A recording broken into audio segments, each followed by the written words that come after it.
भारत एक ऐसा देश जिसके सहस्त्रों शताब्दियों के इतिहास में शायद ही गाय जितना महत्वपूर्ण कोई और सांस्कृतिक प्रतीक रहा है। इस देश की पहचान, इसका स्वर्णिम इतिहास, इसका भयावह अतीत और विदेशी आक्रांताओं से इसके संघर्ष, सबके मध्य में गाय ही रही है। नेहरू के स्वतंत्र स्वाधीन भारत से लेकर मोदी के नए भारत में भी गाय श्रद्धा और राजनीति दोनों का विषय बनी हुई है। जिन क्षेत्रों में कभी गाय काटने पर लोगों के हाथ पैर काट दिए जाते थे, वहां आज बीफ परोठा कल्चर कैसे बन सकता है। ऐसे ही जिस भारत में गाय को मां मानकर पूजा जाता है, वहीं आज हजारों लाखों गायें सड़कों पर भूखी बेसहारा क्यों घूम रही हैं। चलिए समझते हैं। हिंदुओं का गौरक्षा संघर्ष स्वतंत्र भारत में भी चलता रहा। जब भारत के संविधान का निर्माण हो रहा था, तब भी गौहत्या के विषय पर चर्चा हुई। सेठ गोविंद दास, पंडित ठाकुरदास भार्गव, पुरुषोत्तम दास टंडन, संपूर्णानंद, शिब्बन लाल सक्सेना, राम सहाय और रघुवीरा जैसे कांग्रेसी नेताओं ने स्वतंत्र भारत में गौहत्या पर प्रतिबंध लगाने की मांग की। लेकिन भीमराव अंबेडकर ने इसका यह कहकर विरोध किया कि गाय कोई व्यक्ति नहीं है जिसे मौलिक अधिकार दिए जाएं। फिर बहुत डिबेट के बाद गौहत्या के विरुद्ध प्रावधान को directive principles of state policy में शामिल किया गया। इससे ये लीगली एनफोर्सेबल तो नहीं बना, लेकिन ये स्टेट के पॉलिसी फॉर्मेशन को गाइड करता है। इसके बाद भी सेठ गोविंद दास जी ने हार नहीं मानी और नेहरू को एंटी काउ स्लॉटर लॉ लाने के लिए कन्विंस करते रहे। जब नेहरू नहीं माने तो जबलपुर से सांसद गोविंद दास जी ने 16 जुलाई 1952 को संसद में एक प्राइवेट मेंबर्स बिल इंट्रोड्यूस किया। नेहरू ने इसे एक प्रेस्टीज इशू बना लिया और मध्य प्रदेश की एक रैली में घोषणा कर दी कि वो ऐसा कानून कभी नहीं बनने देंगे। लेकिन गौ रक्षा के विषय पर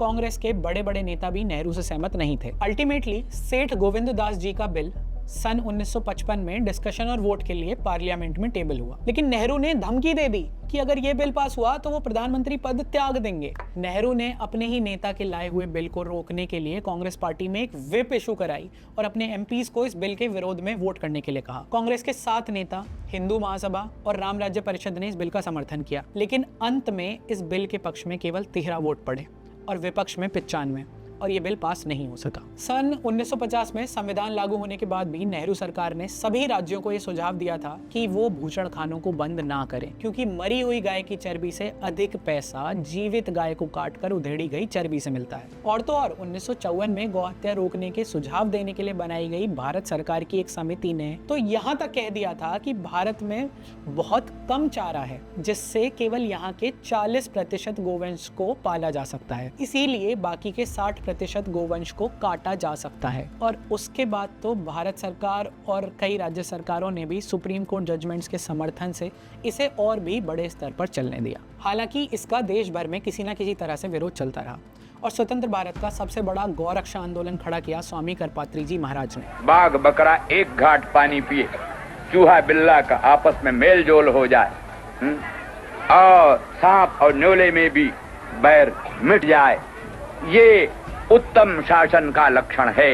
यही राम राज्य है, यही धर्म राज्य है। करपात्री महाराज सन 1947 से ही गौरक्षा आंदोलन से जुड़े थे और पूर्वांचल, अवध और ब्रिज क्षेत्र में अवैध भूषणखानों को उन्होंने बंद करवाया था। करपात्री महाराज के इस संघर्ष को पॉलिटिकल सपोर्ट मिला भारतीय जनसंघ का, जिसने 1964 के एक कॉन्फ्रेंस में काउ स्लॉटर बैन के लिए सेंट्रल लॉ की डिमांड सामने रख दी। ये वही कॉन्फ्रेंस थी जिसमें हिंदू सोसाइटी के रिवाइवल के गोल के लिए विश्व हिंदू परिषद की स्थापना हुई थी। इस आंदोलन को कांग्रेस के सेठ गोविंद दास जैसे गौभक्त हिंदुओं और होम मिनिस्टर गुलजारी लाल नंदा का भी पूरा समर्थन मिला। काउ प्रोटेक्शन को पॉलिटिकल सपोर्ट मिलते ही दिल्ली में आरएसएस सर संघ चालक एमएस गोलवलकर, जनसंघ के एमसी शर्मा और काउ सर्विसिंग सोसाइटी के विशंबर प्रसाद जैसे नेताओं और करपात्री महाराज और तत्कालीन पुरी शंकराचार्य जी के नेतृत्व में 25 सितंबर 1966 को एक सर्वदलीय गौरक्षा महाअभियान समिति बनी। इस समिति में वीएचपी, आरएसएस, भारत साधु समाज, आर्य समाज, हिंदू महासभा, राम राज्य परिषद, 3 शैव शंकराचार्य और कई हिंदू मठों के मान साथ आ गए। भारतीय जनसंघ के समर्थन से इस समिति ने गौहत्या पर नेशन वाइड बैन के लिए 7 नवंबर 1966 को हजारों लाखों साधुओं का एक बहुत बड़ा धरना प्रदर्शन किया। ये स्वतंत्र भारत के इतिहास का सबसे बड़ा गौरक्षा आंदोलन था। लेकिन जैसे ही साधु सन्यासियों की भीड़ ने संसद को घेर कर जय घोष और नारे लगाए, इंदिरा गांधी की पुलिस ने उन पर लाठीचार्ज कर दिया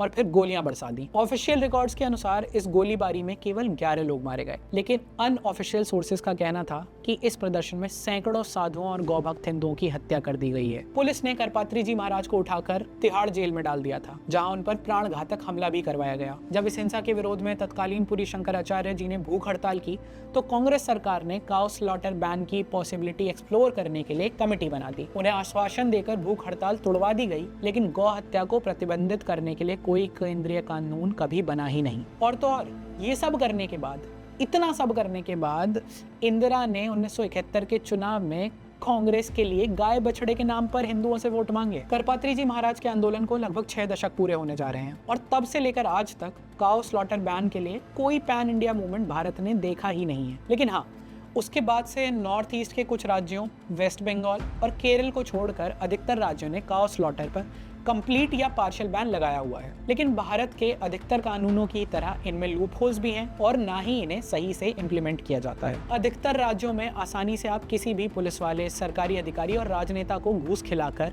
इलीगली काउ स्लॉटर बिजनेस चला सकते हैं। लेकिन एंटी काउ स्लॉटर लेजिस्लेशंस की समस्याओं से भी अधिक चिंता की बात यह है कि आज गौ हत्या के प्रति भारतीयों के एटीट्यूड में एक बड़ा बदलाव आ गया है। जो भारतीय सदियों से गाय को पूजते आ रहे हैं, जिन्होंने विदेशी शासन में भी उसकी रक्षा के लिए मरने मारने से पहले एक बार नहीं सोचा, वो आज स्वतंत्र भारत में गौ हत्या को लेकर अधिक टॉलरेंट बनते जा रहे हैं। You know, I guess my family's from Peshawar, so a lot of Peshawari influences in the food has also come with that. I'm a more mutton, paya, beef. Red meat. Yeah. I'm a big beef guy. Now this brings us to the politicization of this issue. वेद शास्त्रों में गायों के प्रति श्रद्धा, मध्यकाल में हिंदुओं का गौरक्षा के लिए मुसलमान आक्रांताओं से लड़ना, ब्रिटिश राज में गौ हत्या रोकने के लिए विद्रोह और स्वतंत्र भारत में साधु सन्यासियों के आंदोलन, इस सबसे स्पष्ट हो जाता है कि हिंदुओं के लिए गाय की प्रति श्रद्धा उनकी प्राचीन और सनातन परंपराओं में से एक है। इससे ये भी एस्टैब्लिश होता है कि अधिकतर हिंदुओं को गौ हत्या कभी भी स्वीकार नहीं थी। गाय हमेशा से हिंदुओं के लिए धर्म का विषय था, लेकिन अंग्रेजों के आने के बाद से इससे राजनीति जुड़ गई, जो स्वतंत्र भारत में भी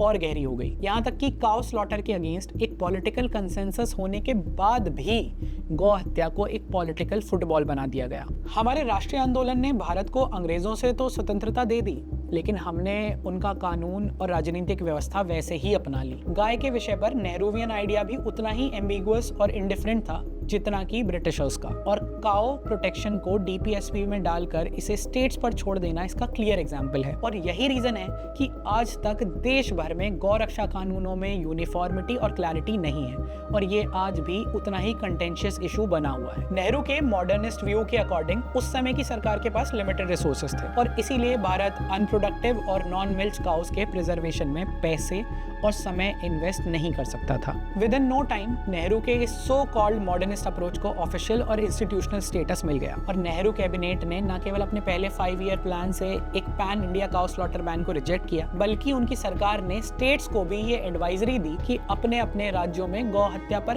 कानून लाने से पहले चारे की स्थिति के बारे में सोच लें। अपनी जनसभाओं में नेहरू कहते हैं कि राज्य गौ हत्या पर प्रतिबंध लगाने के लिए स्वतंत्र हैं, लेकिन जब कोई ऐसा करने जाता तो वो तरह तरह से उसका विरोध करते। 1955 में सेठ गोविंद दास के काउ प्रोटेक्शन बिल पर नेहरू का रेजिग्नेशन की धमकी देना is a case in point. अब इससे सरकार में और समाज में गाय को लेकर दो तरह की सोच डेवलप होने लगी, modernist versus protectionist. Modernist approach के समर्थक नेहरूवियन विचार के लोग थे, जिनको लगता था कि स्टेट गायों का ध्यान नहीं रख सकती और इसमें किसी भी तरह की धार्मिक कंसिडरेशन के लिए कोई जगह नहीं है। ये माइनॉरिटी में थे, लेकिन अधिक वोकल और पावरफुल थे। जबकि प्रोटेक्शनिस्ट थॉट के समर्थक भारत के सभी गौ भक्त नेता और साधारण भारतीय, जिनके लिए गाय का धार्मिक महत्व सर्वोपरि था, वो कमजोर थे। आप स्वयं सोचिए, मॉडर्निस्ट्स की एक वोकल और पावरफुल माइनॉरिटी ने गाय के प्रति करोड़ों हिंदुओं की सनातन श्रद्धा को बिल्कुल ही डिसमिस कर दिया। अगर स्वतंत्र भारत और दुनिया के अकेले हिंदू देश में भी हम अपनी फंडामेंटल सिविलाइजेशनल वैल्यूज और बिलीफ को अपहोल्ड नहीं कर सकते, तो करोड़ों देशवासियों के लिए इससे बड़ा अपमान क्या हो सकता है। लेकिन नेहरूवियन स्टेट ने कभी ये समझा ही नहीं कि लॉ वैक्यूम में एग्जिस्ट नहीं करते।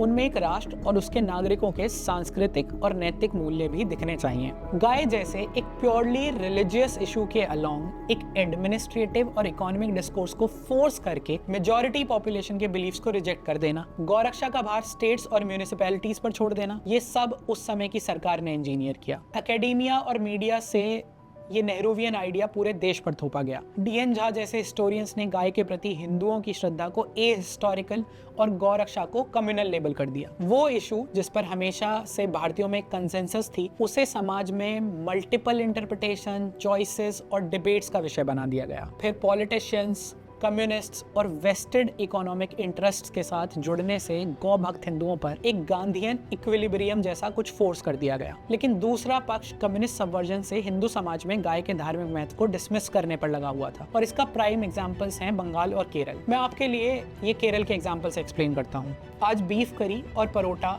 केरल का कल्चर बताकर फ्लॉन्ट किया जाता है। यहाँ के नेताओं के भाषणों से लेकर मलयालम फिल्मों में सब जगह इसे दिखाया जाता है। लेकिन क्या हमेशा से ऐसा था? नहीं। पूरे भारत की तरह केरल के हिंदुओं में भी गाय के प्रति भरपूर श्रद्धा थी, और उसके अनेकों हिस्टोरिकल एविडेंसेस हमें मिलते हैं। इब्न बतूता और अब्दुल रज़ाक जैसे प्रसिद्ध फॉरेन ट्रैवलर्स ने अपने ट्रैवलॉग्स में साफ लिखा है कि केरल में गाय काटना सबसे बड़ा अपराध था और उसके लिए मौत से भी बदतर सजा थी। लेकिन अब केरल में गाय के प्रति श्रद्धा एक एक्सेप्शन बन गई है। इसलिए नहीं कि यहाँ की परंपरा ऐसी थी, बल्कि इसलिए कि यहाँ एक सिस्टमेटिक ढंग से पब्लिक लाइफ को डी हिंदुआइज और डी सेक्रलाइज किया गया है। अगर हम केरल के ब्रिटिश रिकॉर्ड्स देखें तो उस समय के मालाबार में मोपलास का गाय काटना लगातार होने वाले हिंदू मुस्लिम दंगों का सबसे बड़ा कारण था, क्योंकि ब्रिटिशर्स हिंदुओं के बिहाफ पर इंटरवीन करने से मना कर देते थे। 1920s के मोपला राइट्स में भी ऐसे अनगिनत घटनाएं हुई हैं जब मुसलमानों ने मंदिरों में गाय काटी और हिंदुओं का धर्मांतरण करने के लिए उन्हें बलपूर्वक गौमांस खिलाया। क्योंकि मालाबार से हिंदू ज़ेमोरिन राजाओं का शासन जल्दी खत्म हो गया था और यहाँ की अधिकतर हिंदू जनसंख्या को मुसलमान बना दिया गया था, तो इस क्षेत्र में गौ हत्या और गौमांस खाना एक आम बात हो गई। जबकि त्रावणकोर में काउ स्लॉटर पूरी तरह से बैंड था और कोचीन में सीवियरली रेस्ट्रिक्टेड। तो केरल में भी बीफ नॉर्मलाइजेशन की रूट्स मुस्लिम मेजॉरिटी मालाबार में ही हैं। 1920s तक ब्रिटिशर्स के पेट्रनेज और शिप बिल्डिंग के लिए टिम्बर ट्रेड को डोमिनेट करने के कारण केरल के मोपला मुस्लिम्स इकोनॉमिकली सशक्त होने लगे। अब क्योंकि मालाबार एक कोस्टल रीजन था, तो यहाँ के मुसलमान शुरू से ही बर्मा और मलेशिया में जाकर व्यापार करते थे। And with the gulf oil boom of the 1960s, इन्होंने न केवल गल्फ देशों में जाकर पैसे कमाए, बल्कि अपनी रिलीजियस ऑर्थोडॉक्सी को और भी स्ट्रेंथन कर लिया। वहीं हिंदुओं में ठीक इसका उल्टा हुआ। केरल में भारत की पहली नॉन कांग्रेस गवर्नमेंट बनी थी, और वो भी कम्युनिस्टों की। कम्युनिस्ट्स ने हिंदुओं के सेक्रेड रिलीजियस बिलीफ्स पर सस्टेन्ड आइडियोलॉजिकल अटैक्स किए और सभी ट्रेडिशनल इंस्टीट्यूशंस को डीसेक्रेलाइज या सेक्युलराइज करना शुरू कर दिया। अब क्योंकि केरल में क्रिश्चियन और मुस्लिम्स के पास फोर्स कन्वर्जन के चलते एक डेमोग्राफिक एडवांटेज बन गया था, तो उन्होंने कम्युनिस्ट स्टेट के साथ मिलकर हिंदू बिलीफ्स को अंडरमाइन किया। जैसे 1970s के लैंड रिफॉर्म्स ने यहाँ के ट्रेडिशनल हिंदू एलीट के स्ट्रॉन्ग होल्ड को बुरी तरह से तोड़ दिया। जैसा कि हिस्टोरिकली मुस्लिम्स करते आए हैं, मालाबार में पूरे स्टेट सपोर्ट के साथ उन्हें काउ स्लॉटर और बीफ का यूज करके हिंदुओं को ओपनली ऑफेंड और ह्यूमिलेट करना शुरू कर दिया। इसका प्राइम एग्जांपल है मलयालम सिनेमा में बीफ का पोर्ट्रेयल। जब तक इनके सिनेमा को मिडिल क्लास और अपर कास्ट हिंदूज ने डोमिनेट किया, तब तक मलयालम सिनेमा में बीफ नहीं दिखाया जाता था, क्योंकि वो उनके कल्चर का पार्ट था ही नहीं। लेकिन जैसे ही सन 2000 के बाद से मुस्लिम और क्रिश्चियन प्रोड्यूसर्स, डायरेक्टर्स और राइटर्स का फुटहोल्ड एस्टेब्लिश हुआ, उन्होंने बीफ परोटा की फोर्स्ड रियलिटी को केरल के फूड कल्चर का सिंबल बना दिया। केरल में बीफ नॉर्मलाइजेशन इस बात का क्लियर कट एग्जांपल है कि कम्युनिस्ट्स और इब्राहिमिक आइडियोलॉजीज कैसे किसी भी नेटिव कल्चर को कुछ ही समय में सबवर्ट कर देती हैं। तो इस तरह के कांस्टेंट पॉलिटिसाइजेशन ने काउ स्लॉटर के अगेंस्ट नेशनल डिस्कोर्स को पूरी तरह से डाइल्यूट या पोल्यूट कर दिया है। Post 2014 with a seemingly sympathetic government, हिंदुओं ने इस गांधीयन इक्विलिब्रियम या स्टेटस क्वो को तोड़ने का प्रयास किया। उस समय हमने काउ स्लॉटर और स्मगलिंग से जुड़े कई प्रोमिनेंट केसेस देखे थे। इनके बेसिस पर एक कोऑर्डिनेटेड स्ट्रैटेजी से भारत में गाय या भगवान राम के नाम पर माइनॉरिटीज की मॉब लिंचिंग का नैरेटिव गढ़ा गया। लेफ्टिस्ट इंटेलेक्चुअल्स, लिबरल मीडिया और ऑपोजिशन ने साथ मिलकर माइनॉरिटी विक्टिमहुड को वेपनाइज किया और काउ प्रोटेक्शन मूवमेंट को डीलेजिटिमाइज। देश में एक एंटी हिंदू डिस्कोर्स को आर्टिफिशियली फोर्स किया गया। काउ को सेक्रेलाइज और बीफ को नॉर्मलाइज करने के प्रयास हुए। अंबेडकराइट डिस्कोर्स को यूज करके काउ वर्शिप और बीफ टबू को एक अपर कास्ट हिंदू प्लॉय बताया गया और हिंदुओं और उनके प्रति माइनॉरिटीज की रिलीजियस हेट्रेड को सेक्युलरिज्म से सैनिटाइज किया गया। इसी पॉलिटिसाइजेशन ने गाय जैसे पवित्र जीव को हिंदुओं के प्रति हेट स्पीच का सिंबल बना दिया। जब एक कश्मीरी आतंकी आदिल डार पुलवामा में आतंकी हमला करने से पहले अपनी स्पीच में हिंदू काफिरों को काउपिस ड्रिंकर्स कहता है, भारत के लिबरल्स जब गौ भक्तों के विरुद्ध ये रेटरिक यूज करते हैं, उनकी श्रद्धा का उपहास करते हैं, तो क्या वो मुसलमान आक्रांता और आतंकियों की भाषा नहीं रिपीट कर रहे होते? जो फॉरेन रेसिस्ट्स गाय को लेकर भारतीयों का मजाक बनाते हैं और जो मलयालम फिल्में बीफ परोटा को ग्लोरीफाई करती हैं, उसमें क्या अंतर है? जो अलाउद्दीन खिलजी जालौर के किले में पानी को दूषित करने के लिए उसमें गाय फेंक देता है और जो केरल कांग्रेस के नेता जानबूझकर सड़क पर गाय काट देते हैं, उनमें क्या अंतर है? हम इस तरह के हेटफुल रेटरिक्स को नॉर्मलाइज क्यों और कैसे होने दे रहे हैं? काउ स्लॉटर और बीफ खाना, ये दोनों ही पॉलिटिकल एक्ट्स हैं और इस देश के कोर वैल्यूज और हिस्टोरिकल स्ट्रगल्स की डिसरिस्पेक्ट है। पर हम ये बात मानने को तैयार क्यों नहीं हैं? शायद आप लोगों को लग रहा होगा कि मैं प्रैक्टिकलिटीज और इकोनॉमिक रियलिटीज को इग्नोर करके एक इमोशनल रैंट किए जा रहा हूँ, लेकिन ऐसा नहीं है। इट्स जस्ट दैट कि काउ प्रोटेक्शन के लिए मेरे कोर आर्ग्यूमेंट का प्राइमरी बेसिस रिलीजन है और बाकी सब कुछ सेकेंडरी है। नो मैटर आप किसी को कितनी भी काउनॉमिक्स पढ़ा लो, लेकिन अगर देश में गाय के प्रति धार्मिक श्रद्धा नहीं रहेगी तो ये समस्या हमेशा बनी रहेगी। कुछ दशकों पहले तक कोई भी हिंदू किसान अपनी दूध ना देने वाली गाय को भी ना तो खुला छोड़ता था और ना ही पैसे के लिए कसाई को बेचता था। लेकिन आज काउ प्रोटेक्शन के अलोंग जो सोसाइटी की समझ है, उसमें इकोनॉमिक्स के प्राइमरी और रिलीजन के सेकेंडरी हो जाने से ये काउ स्लॉटर भी बढ़ रहा है और स्ट्रे काउस की समस्या भी। And as I always say, आप हर समस्या का दोष या समाधान सरकार पर नहीं थोप सकते। कुछ विषय समाज की सोच में परिवर्तन से भी ठीक होते हैं। अगर हिंदू समाज ही काउ स्लॉटर या बीफ के प्रति टॉलरेंट हो जाएगा, जब हिंदू किसान ही गाय को सड़कों पर छोड़ेंगे, उसे पैसे के लिए बेच देंगे या गो भक्ति का मजाक बनाने देंगे, तो सरकार के पास आपके लिए इस इशू को सॉल्व करने का कोई इंसेंटिव नहीं रह जाता है। आप स्ट्रे डॉग इशू पर हुए प्रोटेस्ट का एग्जांपल ले लीजिए। It's not even reasonable, but still एक वोकल माइनॉरिटी ने अपने एजिटेशन से स्ट्रे डॉग रिमूवल रुकवा दिया। लोग स्ट्रे डॉग्स के लिए हाउसिंग सोसाइटीज तक में अलग से बड़े बड़े स्पेसेस डिमांड कर रहे हैं, वो भी तब जब वो किसी को भी नुकसान पहुंचा सकते हैं। On the other hand, there is this harmless innocent animal जो आपसे कुछ नहीं लेता बल्कि आपको बहुत कुछ देता है, लेकिन इसकी लड़ाई के लिए 4 लोग इकट्ठा करना भी कठिन हो जाता है। आपको पता है अमेरिका में कैट, डॉग और हॉर्स मीट बैंड है और उसका कोई रिलीजियस रीजन नहीं है। इट्स मोर और less about the feel good factor. पर भारत में गाय के प्रति मेजॉरिटी कम्युनिटी की रेवरेंस और फीलिंग्स को कोई महत्व नहीं दिया जाना चाहिए।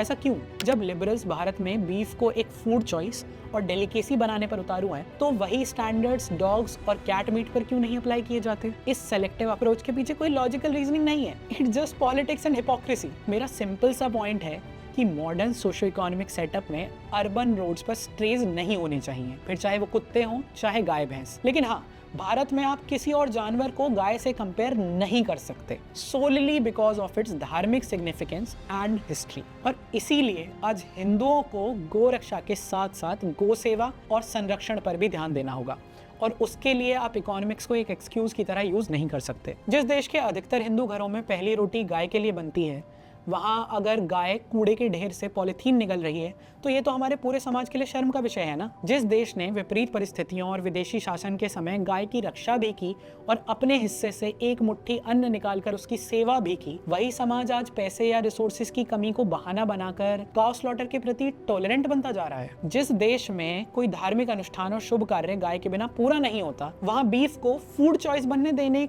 से लोगों को कोई समस्या नहीं हो रही है। ये अपनी आइडेंटिटी और वैल्यूज के साथ धोखा करने वाली बात है। अगर हम धर्म को अलग रखकर केवल नेशनलिस्ट पर्सपेक्टिव से भी सोचें, तो भी गाय भारत के इतिहास और उसके संघर्ष का परफेक्ट सिंबोलिज्म है। जिस प्राचीन काल के भारत का हमें गर्व है, उसमें गाय समृद्ध थी, पूजी जाती थी। फिर जब मध्यकाल में मुसलमानों ने और आधुनिक काल में अंग्रेजों ने भारत को गुलाम बनाया, तब इस धरती पर गायें कटी और खाई गईं। जब भारतीय औपनिवेशिक शक्तियों से लड़ने के लिए एकजुट हुए, तो गाय उनके राष्ट्रीय आंदोलन की धुरी बनी। और जब स्वतंत्र भारत ने एक थोपी गई परतांत्रिक व्यवस्था को अपनाया, तो गौ भक्ति उपहास का विषय बनी और गौ रक्षा को गुंडागर्दी का पर्यायवाची बना दिया गया। और आज जब भारत कुछ बनने का प्रयास कर रहा है, तो वो बिना गाय को समाज में उसका सही स्थान दिए कैसे पूरा हो सकता है? आज भारत की परवर्टेड पॉलिटिकल लैंग्वेज के चलते गाय को एक डिवाइडिंग फैक्टर की तरह प्रेजेंट किया जाता है। लेकिन हमारा इतिहास बताता है कि गाय की तरह पूरे भारत को कोई साथ ला ही नहीं पाया है। फिर चाहे वो इस्लामिक इन्वेडर्स के अगेंस्ट हमारा रेजिस्टेंस हो या फिर ब्रिटिश कोलोनियलिज्म के अगेंस्ट हमारा रिवॉल्ट। आज जब भारत के प्रधानमंत्री ने देशवासियों के सामने औपनिवेशिक मानसिकता से मुक्ति पाने का लक्ष्य रखा है, तो क्यों ना इसकी शुरुआत गाय से ही की जाए? Why not decolonize the discourse around cows in India? जब एक इस्लामिक देश में ऑल रिलीजियंस आर इक्वल्स कहना ब्लास्फेमी हो सकती है, तो स्वतंत्र हिंदू भारत में गाय काटना या उसका अपमान करना ब्लास्फेमी क्यों नहीं हो सकती? विचार कीजिए। धन्यवाद।